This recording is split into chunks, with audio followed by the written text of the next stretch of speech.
The desert sky stretched endlessly above the Persian Gulf, a canvas of brilliant blue that masked the dangers lurking within. Captain Steve Tate gripped the controls of his F-15 Eagle, his eyes scanning the radar display with practiced intensity. The sun hung low on the horizon, casting long shadows across the cockpit, highlighting every gauge, every switch, every detail of the sophisticated killing machine he commanded. It was January 19th, 1991, and the Gulf War had transformed these once peaceful skies into a deadly chessboard where split-second decisions meant the difference between life and death. The temperature outside was near freezing at 25,000 feet, but inside the cockpit, Steve felt warm, almost too warm, despite the air conditioning system working overtime. Sweat beaded on his forehead beneath his helmet, not from heat, but from the constant state of alertness that combat operations demanded. Every sense was heightened, every muscle ready to react, every neuron firing at maximum capacity. This was the reality of air combat in the modern age, a chess match played at supersonic speeds where checkmate came in the form of radar-guided missiles and cannon shells. Steve had always known he wanted to fly. Growing up in rural Montana, he would lie in the grass behind his family's ranch house, watching contrails streak across the big sky, wondering what it felt like to break the sound barrier, to dance among the clouds with nothing but skill and metal separating you from the heavens. The ranch had been in his family for 3 generations, a sprawling property where cattle outnumbered people by a significant margin. His childhood had been filled with hard work, early mornings feeding livestock, long days mending fences, and quiet evenings under stars so bright and numerous they seemed to form a solid blanket overhead. His father, John Tate, was a Vietnam veteran who rarely spoke of his service. He'd flown Phantoms over North Vietnam, completing 2 tours before returning to Montana to work the family ranch. The only evidence of his military service was a single photograph on the mantel, showing a younger John standing beside his F-4, helmet tucked under his arm, a slight smile on his face. Steve had stared at that photograph countless times throughout his childhood, trying to imagine what his father had experienced, what he'd seen, what he'd done. When 15-year-old Steve announced his intention to become a fighter pilot, his father had simply nodded. That single gesture, lacking in verbal acknowledgement but heavy with understanding and approval, carried more weight than 1,000 words. John Tate knew what military aviation demanded of its pilots. He knew the sacrifices, the dangers, the psychological toll. But he also knew that some men were born with a need to fly, to test themselves against the absolute limits of human capability, and his son was one of those men. The path to the cockpit of an F-15 Eagle hadn't been easy. It had required years of dedication, sacrifice, and an unwavering commitment that few could sustain. The Air Force Academy in Colorado Springs had been Steve's first real test. 4 years of relentless academic pressure combined with military training that pushed cadets to their physical and mental limits. He'd studied aerospace engineering, memorized endless regulations and procedures, endured brutal physical training sessions at dawn, and somehow maintained the grades necessary to qualify for pilot training. The Academy's unofficial motto was, "Cooperate to graduate." But the reality was more complex. Competition was fierce, with every cadet vying for the limited number of pilot training slots available. Steve had excelled, not through natural talent alone, but through sheer determination. He studied longer, trained harder, and refused to accept anything less than excellence from himself. His instructors noticed, writing evaluation reports that highlighted his discipline, his ability to remain calm under pressure, and his natural aptitude for 3-dimensional thinking. Flight school at Columbus Air Force Base in Mississippi had been where theory transformed into reality. The first time Steve had strapped into a T-37 Tweet, a small jet trainer with side-by-side seating, his hands had trembled slightly, not from fear, exactly, but from the overwhelming significance of the moment. This was it. Everything he'd worked for, everything he'd dreamed about, was finally happening. His first solo flight remained etched in his memory with crystal clarity. The instructor had climbed out of the aircraft, patted the canopy, and given him a thumbs up. Suddenly, Steve was alone, responsible for an aircraft worth millions of dollars, responsible for his own life, responsible for proving he belonged in the sky. The takeoff had been smooth, the flight pattern precise, and the landing, while not perfect, had been good enough. When he taxied back to the flight line, he'd been grinning so hard his face hurt. But the real challenge had come later, transitioning to the T-38 Talon, a supersonic trainer that flew faster and demanded more from its pilots. This was where future fighter pilots were identified, where the Air Force separated those with potential from those truly exceptional. Steve remembered the first time he'd pulled 9 Gs in a hard turn, the crushing force pressing him into his seat, threatening to rip consciousness from his grasp. The world had narrowed to a tunnel, peripheral vision disappearing as blood drained from his brain, seeking the refuge of his core. His instructor's voice had crackled through the radio, calm and steady, talking him through the breathing techniques that would keep him conscious. the physical maneuvers that would fight the G-forces and maintain blood flow to his brain. Hook maneuver, Tate. You know what to do. Tighten those legs, tighten that core, breathe out hard, keep that blood in your head. Steve had complied, fighting through the crushing pressure, maintaining control of the aircraft, even as his body screamed for relief. When the instructor finally called for him to ease off, to let the G-forces relax, Steve had gasped for air, his flight suit soaked with sweat, his muscles trembling from the exertion. That moment taught him something crucial about himself and about flying fighters. In the cockpit, panic was the enemy. Control, calculation, and calm determination were the tools that kept you alive. Physical strength and mental toughness had to merge into a single weapon, honed through endless practice until the correct responses became instinctive. The culmination of his training had been qualification in the F-15 Eagle itself. The first time Steve had walked around the aircraft during his checkout, he'd been struck by its sheer size and presence. This wasn't a trainer. This was a frontline fighter designed by McDonnell Douglas to establish and maintain air superiority over any battlefield. Twin Pratt and Whitney turbofan engines capable of producing 25,000 pounds of thrust each. A sophisticated pulse Doppler radar that could track multiple targets simultaneously. An internal rotary cannon. Hardpoints for 8 air-to-air missiles. Everything about the Eagle screamed lethality and capability. His instructor pilot for the F-15 checkout had been Lieutenant Colonel Jackson, a veteran with 300 combat hours from various conflicts, and the kind of calm competence that only came from years of experience. Jackson had a saying he repeated constantly: "The Eagle will forgive a lot of pilot errors, but it won't forgive inattention. Stay ahead of the aircraft, anticipate what it needs, and it'll take care of you." Steve had taken that advice to heart, flying the Eagle with a mixture of respect and confidence that grew with each flight hour. The aircraft handled like a dream, responsive to the slightest input, capable of maneuvers that would have torn lesser airframes apart. It could accelerate vertically, maintain controlled flight at angles of attack that defied common sense, and cruise at speeds that made distance irrelevant. In the hands of a skilled pilot, the F-15 was more than just a machine. It was an extension of will, a physical manifestation of the pilot's intent. Now, thousands of miles from the Montana skies of his youth, Steve flew as part of the 58th Tactical Fighter Squadron, known as the Guerrillas. They were based at Tabuk Air Base in Saudi Arabia, operating in support of Operation Desert Storm. The coalition forces had been pounding Iraqi positions for days, establishing air superiority through relentless strikes.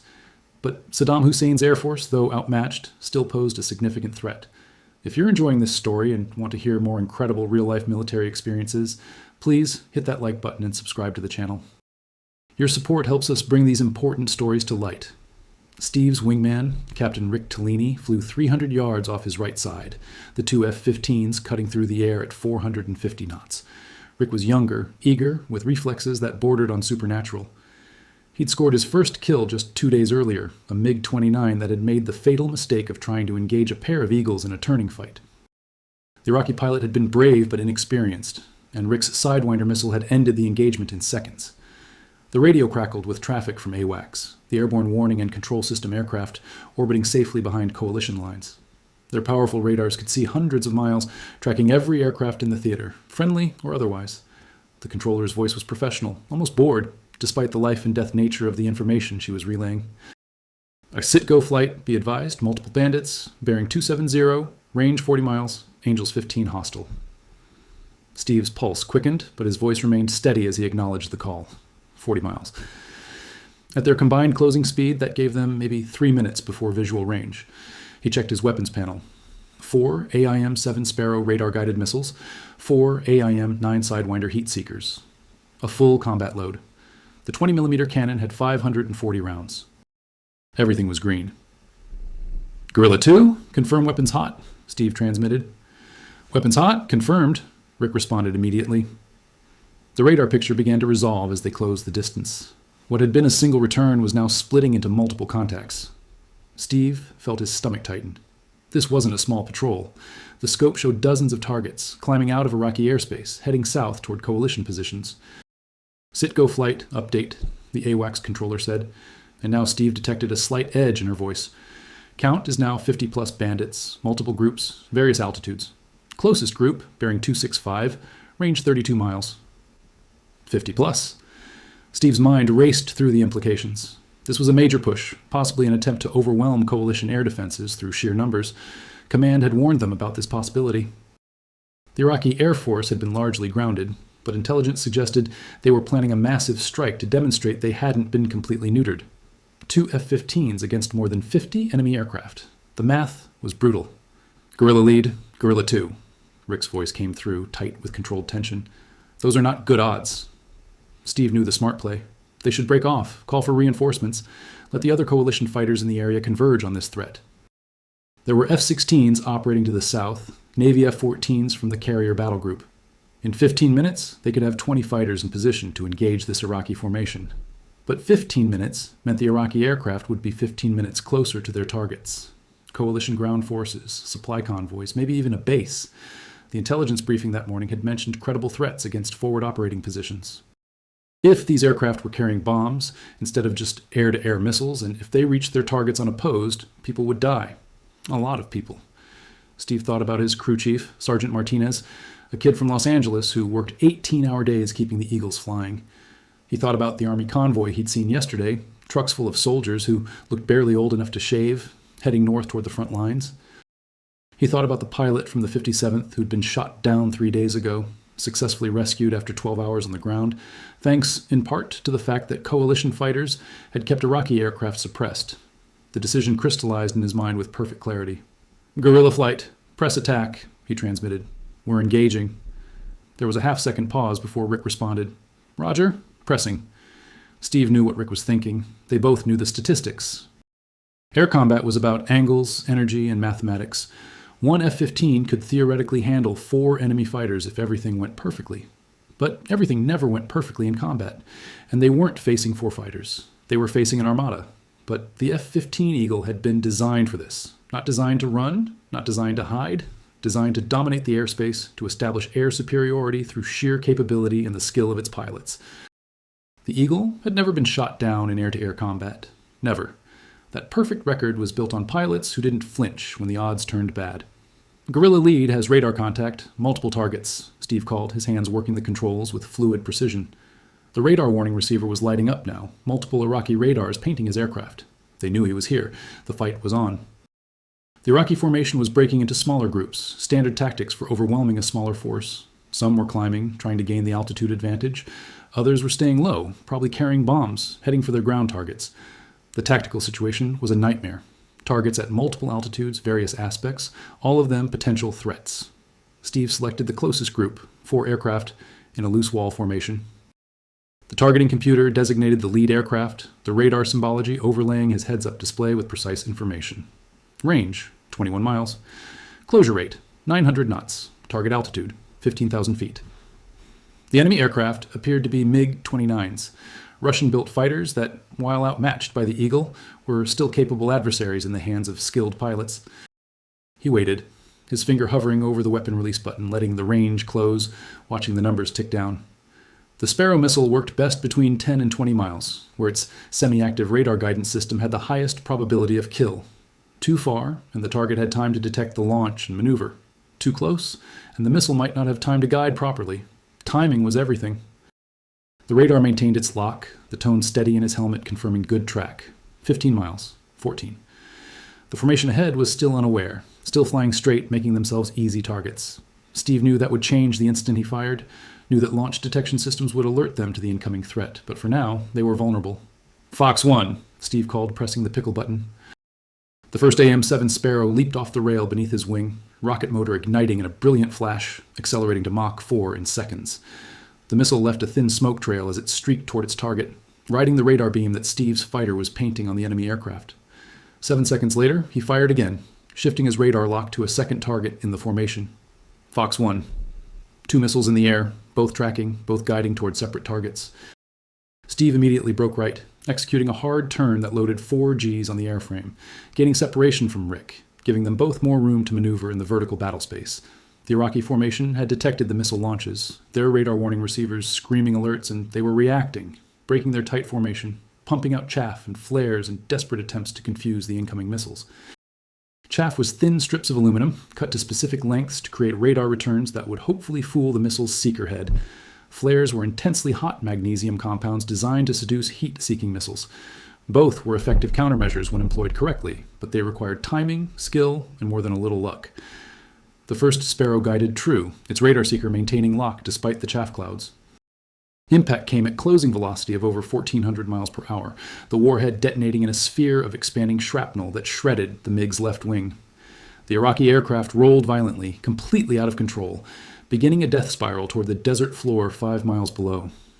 Steve caught a glimpse of the canopy separating, the ejection seat firing, the pilot's parachute deploying.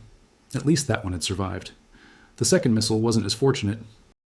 The Iraqi pilot had timed his brake perfectly, turning hard while pumping chaff, creating a massive radar return that confused the Sparrow's guidance system. The missile locked onto the chaff cloud instead of the aircraft, streaking past its intended target and disappearing into the distance, its fuel eventually exhausting, sending it tumbling harmlessly toward the ground below. Not every shot could be perfect, a reality of air combat that every fighter pilot understood. "Guerrilla 2, Splash 1, Rick transmitted, his own Sparrow finding its mark on another Iraqi fighter. The Iraqi formation was scattering now, losing the cohesion that made them effective as a strike package, but the overall tactical picture remained dire. More contacts were appearing on Steve's radar screen, dozens of them, coming from multiple directions. The sheer number of targets was overwhelming, pushing the limits of his ability to track and prioritize threats. He had to make rapid decisions about which threats to address first, which aircraft posed the most immediate danger, which could be temporarily ignored. He identified a pair of aircraft turning aggressively toward them, their radar signatures indicating they were attempting to gain a firing solution. They were closer now, 15 miles, well within Sparrow range but rapidly closing. These weren't bombers trying to reach targets on the ground. These were fighters, flown by pilots who were actively seeking combat, who had decided to engage the Eagles rather than flee. Steve respected that. It took courage to turn toward an F-15, to willingly enter combat against an aircraft that had never been defeated in air-to-air combat, flown by American pilots whose training and experience gave them an overwhelming advantage. But respect didn't mean hesitation. He fired 2 more Sparrows in quick succession, emptying his long-range missile loadout. Both missiles tracked, their radar seekers maintaining lock as the Iraqi fighters attempted evasive maneuvers. The first missile found its target, impacting the Iraqi aircraft's fuselage just behind the cockpit. The fighter simply disintegrated, the structural damage catastrophic, pieces of metal and composite material scattering across the sky like confetti. The second missile hit its target on the wing root, the warhead's explosion severing the wing completely. The Iraqi fighter spun violently, tumbling end over end, before the pilot managed to eject, his parachute blossoming white against the intense blue of the desert sky. 4 kills. Steve had 4 confirmed kills, and the engagement had been going for less than 2 minutes. Time compressed during combat, seconds feeling like minutes, minutes feeling like seconds, the human brain struggling to process the overwhelming sensory input and make rational decisions in an environment that defied rationality. But now, more Iraqi aircraft were closing, and he was down to sidewinders and guns. The sidewinders were infrared guided, heat seekers, effective at close range. That meant getting close, getting into the visual fight, into the chaos where things got personal and deadly. Break right, Rick shouted over the radio. Steve yanked the stick, pulling the Eagle into a punishing 9G turn. The pressure suit inflated around his legs and abdomen, forcing blood back to his brain. Through the turn, he caught a glimpse of an Iraqi fighter flashing past, close enough to see the desert camouflage paint scheme, a Mirage F-1. French-built, capable, deadly in the right hands. The Mirage was turning hard, trying to get back around on them, but the F-15 could turn inside it. Steve pulled harder, feeling the aircraft shudder on the edge of a stall, then reversed, rolling inverted and pulling through, bringing his nose to bear on the turning Iraqi fighter. The sidewinder tone sounded in his helmet, a steady growl indicating lock. The Mirage was pumping out flares, trying to decoy the heat seeker, but Steve waited for the perfect moment, when the Iraqi pilot had run out of flares, then fired. Fox 2. The sidewinder tracked perfectly, ignoring the decoys, following the hot exhaust of the Mirage's turbofan engine. Impact. The Iraqi aircraft staggered in the air, then nosed over, trailing smoke and flame. Steve didn't see if the pilot ejected. He was already looking for the next threat. The sky was full of aircraft now, a deadly ballet of metal and fire. Coalition fighters were arriving. He could hear them on the radio, but the Iraqi force was still pushing south, still trying to reach their targets. Some had already broken through, running for the deck, trying to sneak under the radar coverage. Rick was in trouble. Steve saw 2 Iraqi aircraft on his wingman's tail, firing. Rick was jinking hard, throwing his Eagle through violent maneuvers, but the Iraqis were persistent, working as a team, one high, one low, trying to box him in. Steve pulled hard, sacrificing altitude for speed, diving toward Rick's position. The cannon sight came alive, projected on his heads-up display. He was flying a high-deflection shot, approaching from above and to the side, trying to intercept the trailing Iraqi fighter. Distance closed rapidly. 800 yards. 600. 400. The Pipper settled on the target. Steve pressed the trigger, feeling the cannon shudder, hearing the harsh buzz as the 20mm Gatling gun spat shells at 60 rounds per second. Tracers streaked across the sky, a line of deadly fire connecting his eagle to the Iraqi fighter. Impacts sparkled along the target's fuselage. The Iraqi aircraft rolled violently, breaking off its attack, streaming fuel and hydraulic fluid. Steve held the trigger down for another second, and the enemy fighter simply came apart, a catastrophic structural failure at 400 knots. "Thanks, lad," Rick gasped over the radio, breathing hard. But there was no time for acknowledgement. Another Iraqi fighter, a MiG-23, was closing from their right, and Steve had to react immediately. He pulled into the threat, meeting it head-on, converting the geometry into a head-to-head pass. Neither pilot flinched. They were hurtling toward each other at a combined closure rate of over 1,000 miles per hour, each trying to get weapons on target before the merge. Steve got his Sidewinder tone first, fired, then immediately broke down and left, pushing the stick forward, pulling negative Gs, hanging in his straps as the Eagle dove. The Sidewinder missed. The Iraqi pilot had timed his brake perfectly, but now they'd merged, and it became a turning fight. The MiG pilot was good.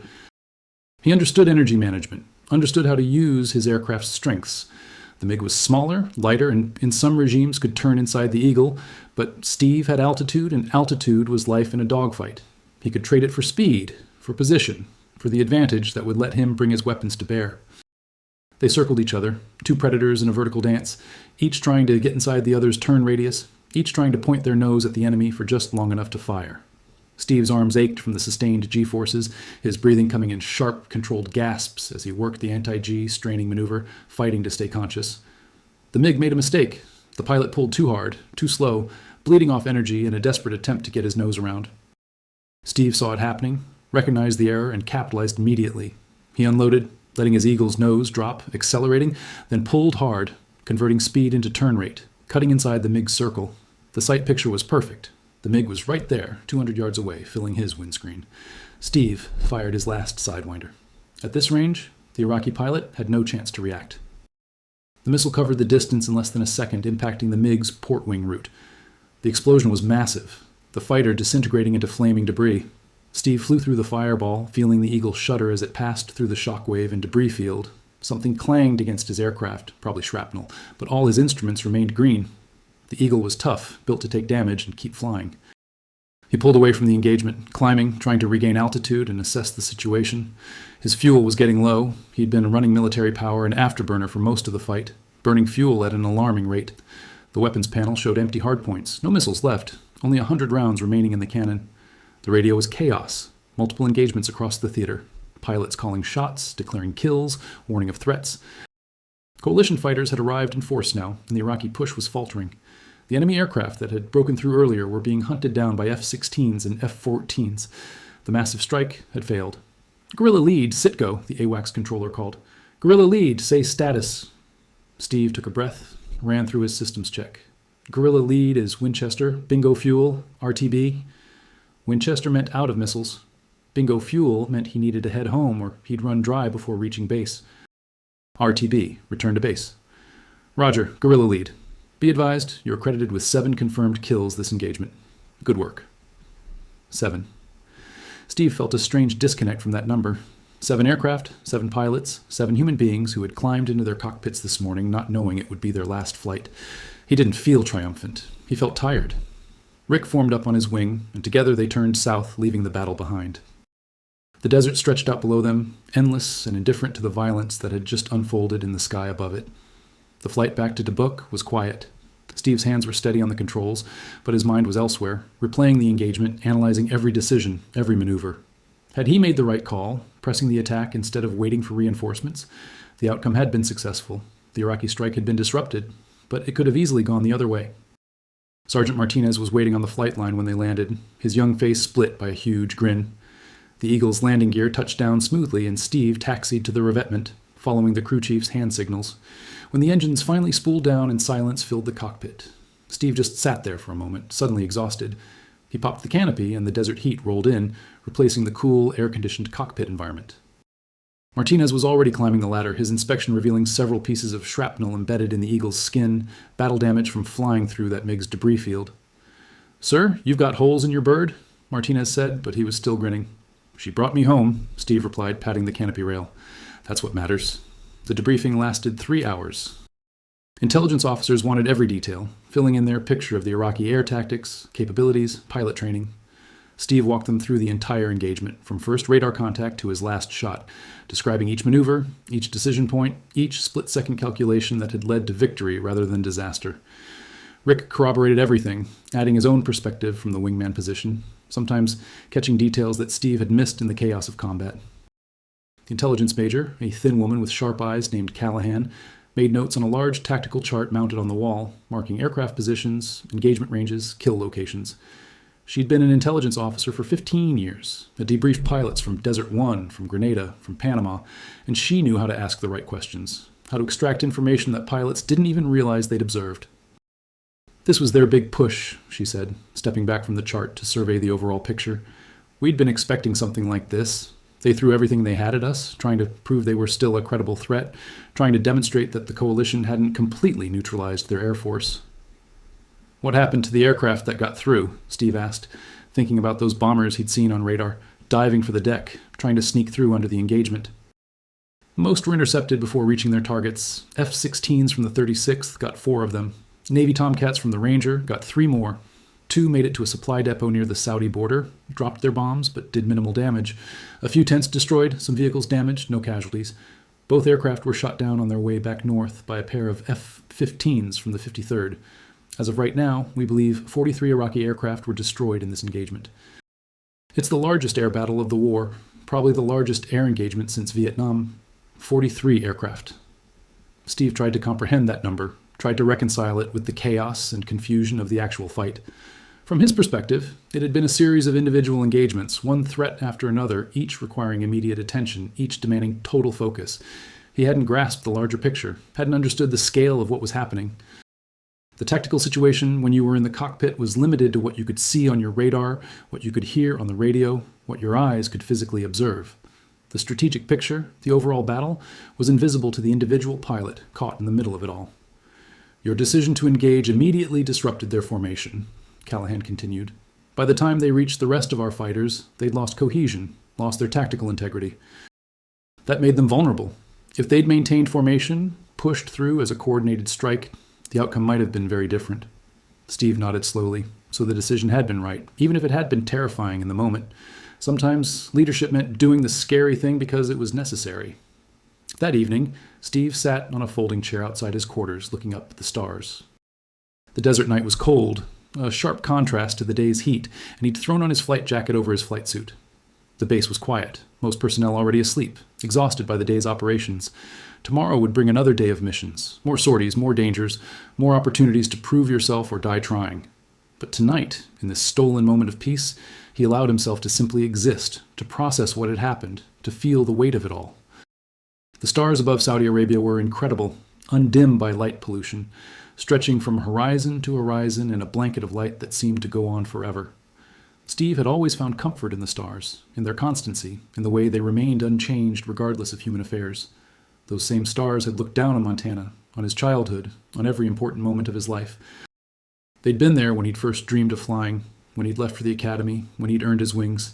And they were here now, witnessing this moment, this night, this quiet reflection after the violence of combat. Rick found him there, carrying 2 bottles of near beer, the non-alcoholic substitute they were allowed to drink in the Saudi kingdom. General Order Number 1, the directive governing American forces in Saudi Arabia, prohibited alcohol consumption out of respect for local customs and Islamic law. The near beer tasted like cardboard and disappointment, but it was cold, and it gave them something to do with their hands. He handed one to Steve and sat down in the adjacent chair without asking, without invitation needed. Combat created bonds that went beyond words, beyond normal friendship. They'd faced death together, had saved each other's lives, had shared an experience that only other fighter pilots could truly understand. "Hell of a day," Rick said, popping the cap off his bottle. "Hell of a day," Steve agreed, doing the same. They sat in silence for a while, drinking the tasteless beer, watching the stars wheel slowly overhead as the earth rotated beneath them. The silence wasn't uncomfortable. It was the silence of shared understanding, of 2 men processing trauma in their own ways, drawing strength from each other's presence. Finally, Rick spoke again, his voice quiet, thoughtful. I've been thinking about those Iraqi pilots. They had to know they were outmatched. Our technology, our training, our experience, everything was against them. The F-15 has never been shot down in air-to-air combat. Never. They knew that. Every pilot in their Air Force knew that. But they still climbed into their cockpits, still started their engines, still took off, still tried to complete their mission even though they knew, had to know, that most of them wouldn't be coming back. Steve had been thinking about the same thing, had been unable to stop thinking about it since the debriefing ended. It takes courage to face impossible odds. It takes courage to fly when you know you're probably going to die. Yeah, it makes you wonder what we'd do in their situation. If we were on the other side, flying for the losing team, knowing that every time we took off it might be our last flight. Would we still go? Would we still fight? It was a sobering thought, one that challenged comfortable assumptions about heroes and villains, about right and wrong. Steve had joined the Air Force to serve his country, to defend freedom, to be part of something larger than himself. He'd never questioned the righteousness of his cause, never doubted that he was on the right side. But those Iraqi pilots probably thought they were doing the same thing in their own way. They were defending their country from foreign invaders, following orders, doing their duty as they understood it. War was like that, he was learning. Complex, messy, full of contradictions and uncomfortable truths that didn't fit neatly into boxes labeled good and evil. "We did our job today," Steve said finally.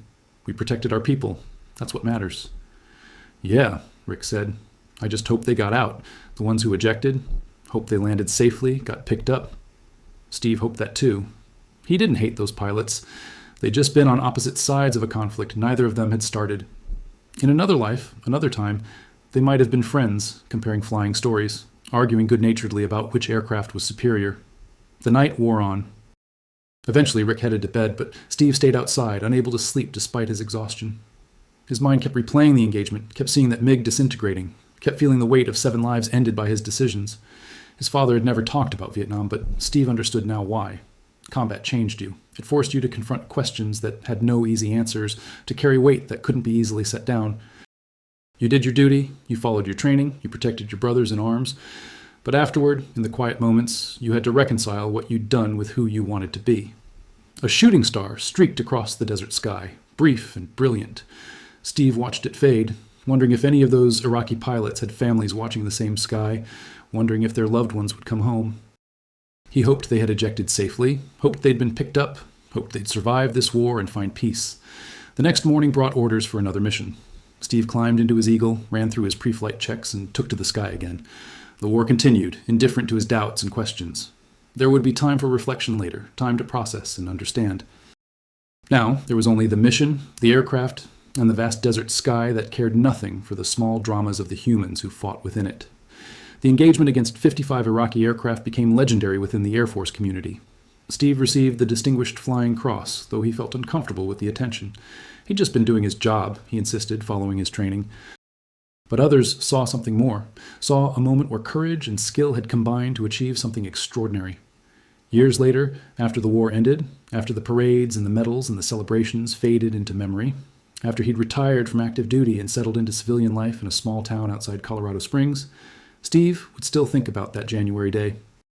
He'd think about the decision to press the attack, about the 7 victories, about the weight of command and the burden of survival. He'd think about those Iraqi pilots, wonder what their stories were, wonder if any of them had made it home, wonder what had become of the ones who'd ejected successfully into the unforgiving desert. He'd married, had 2 children, found meaningful work as a test pilot for an aerospace contractor. Life moved forward, as it always did, carrying him along with the current. But some memories remained sharp, unchanged by time, as vivid and clear as the day they were formed. The engagement on January 19th, 1991 was one of those memories. In teaching younger pilots, first as an instructor at the fighter weapons school and later through talks at the Air Force Academy, Steve always emphasized one lesson above all others. Courage wasn't the absence of fear. It was acting despite the fear. When faced with impossible odds, when the smart play was turn and run, when every survival instinct screamed for you to break off and live another day, sometimes you had to stand your ground. Not because you were fearless, but because people were counting on you. Because the mission mattered. Because someone had to be willing to face the darkness so others could walk in the light. He never glorified combat, never pretended it was anything other than what it was. Controlled violence in service of policy objectives, necessary sometimes, but never something to celebrate. The pilots he killed had families, had lives, had dreams that ended in fire and smoke over the Persian Gulf. He carried that weight, accepted it as part of the burden of command, understood that leadership sometimes meant making decisions that would haunt you for the rest of your life. The F-15 Eagle had maintained its perfect record that day. No losses in air-to-air combat, a streak that continued throughout the war and beyond. But the aircraft's success was built on the skills and sacrifices of the men who flew it, pilots who pushed themselves and their machines to absolute limits in defense of their nation and its allies. Every air-to-air victory, every successful mission, every safe return home represented hours of training, years of preparation, and moments of courage when it mattered most. The tactical situation had been desperate. 2 fighters against 55 enemy aircraft. The mathematics were brutal, the odds overwhelming. A textbook scenario that said you should break off, call for help, wait for reinforcements. But Steve had understood something crucial in that moment. Sometimes the textbook answer was wrong. Sometimes the situation demanded immediate action, even at great risk. The Iraqi formation had been vulnerable during their initial climb out, their cohesion maintained, but their defensive posture weak. By the time reinforcements arrived, that vulnerability would have passed. The window for maximum effectiveness was measured in minutes, perhaps seconds, so he'd pressed the attack. And in doing so, he'd disrupted their formation, scattered their strike package, forced them to fight defensively rather than offensively. The decision had cascaded through the entire engagement, changing the tactical picture in ways he couldn't have fully anticipated, but had sensed would be crucial. Leadership was like that sometimes, making the call based on imperfect information, trusting your training and instincts, accepting responsibility for the outcome, whatever it might be. Steve never regretted the decision. Even on the hard days, when the weight of those 7 lives felt almost unbearable, he knew it had been necessary. War demanded impossible choices from those who fought it. All you could do was make the best decision possible with the information you had, execute it with skill and determination, and live with the consequences. The Montana sky looked different after the war. Steve would stand in the grass behind his father's ranch house, watching contrails streak across that big sky, and he'd see them differently now.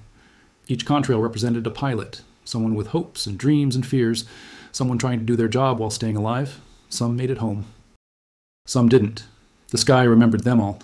His father, the Vietnam veteran who'd understood even before Steve left what war would demand of him, pulled him aside one evening. They stood on the porch, watching the sun set over the mountains, painting the sky in shades of orange and gold. "You did good, son," his father said simply. "You did what needed doing." Steve nodded, finding comfort in those words despite everything. You did what needed doing. That was the heart of it, really. Not glory, not fame, not recognition, just duty, performed to the best of your ability in circumstances that tested every limit you had. The war ended. Life moved forward. But that January day remained fixed in memory, a turning point where one decision had changed everything. Against 55 Iraqi aircraft, Captain Steve Tate had made a choice that embodied everything it meant to be a fighter pilot. Courage in the face of impossible odds, commitment to the mission above personal safety, and the willingness to press forward when every instinct screamed to turn back. The desert sky had witnessed it all, vast and indifferent and eternal, stretching from horizon to horizon, blue as hope and hard as truth.